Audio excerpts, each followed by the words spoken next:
All right, let's dive into a real state of the union for the world's biggest and oldest airline alliance, Star Alliance.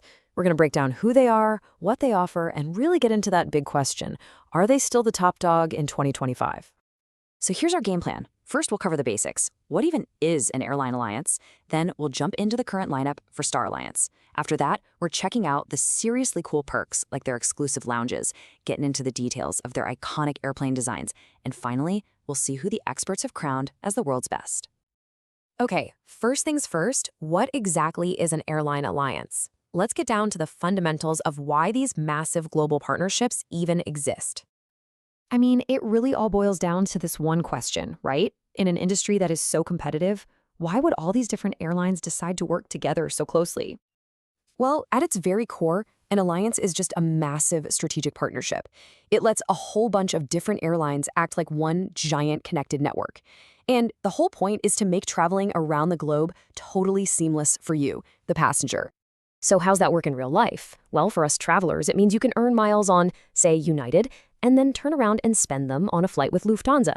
Your elite status? It gets recognized across the entire network, so you get perks no matter who you're flying with. It also means smoother connections and access to a giant global network of airport lounges. And for the airlines, it's all about that coordinated branding, showing up as one united team. Now, let's get to the main event, Star Alliance. Time to take a good look at who's actually on the team sheet for 2025.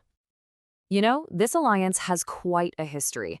It all started back in May of '97 with just 5 founding airlines. It grew and grew, with Air India being the last one to join the party back in 2014. But things are always changing, right? In 2024, they actually lost a founding member, SAS, and now they're getting ready to welcome Italy's ITA Airways in 2026. And that brings us to today. The alliance now stands at 25 member airlines. We're talking heavy hitters like Air Canada, Singapore Airlines, Turkish Airlines, and United. Altogether, they create this massive web that covers pretty much the entire globe.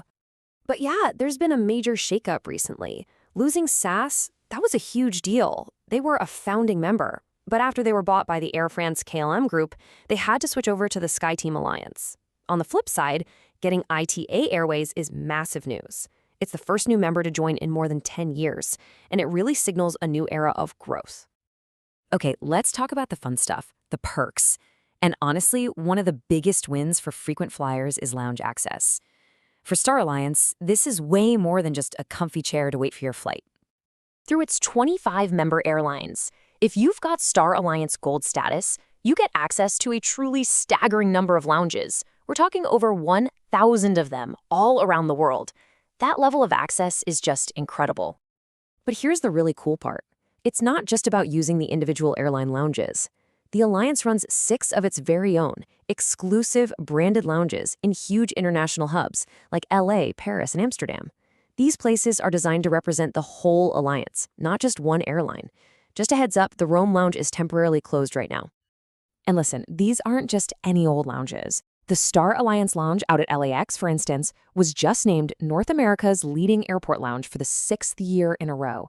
That says everything you need to know about the kind of premium experience they're offering. All right, let's talk about one of the most visible parts of this whole partnership, the look. I'm talking about those special aircraft paint jobs that are basically flying billboards for the entire alliance.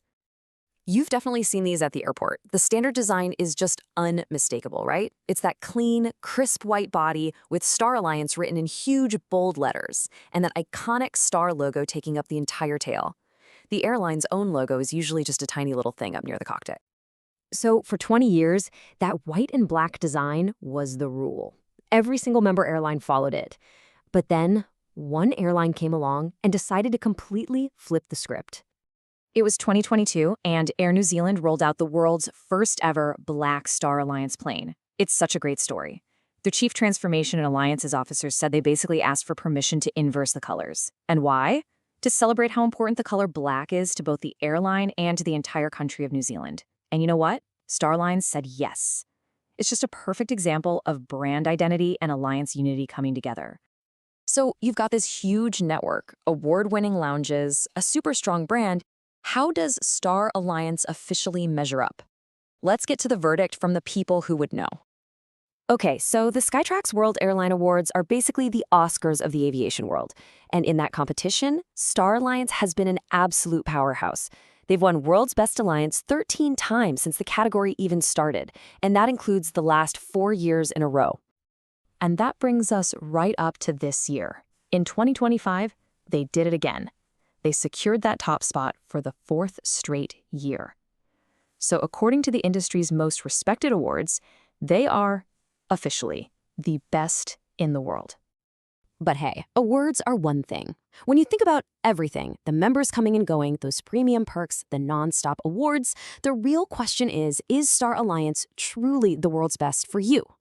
Because the best alliance really depends on where you live and where you fly the most. So I'm turning it over to you. What do you think? Based on your own travels, does Star Alliance really deserve that crown? I'd love to know.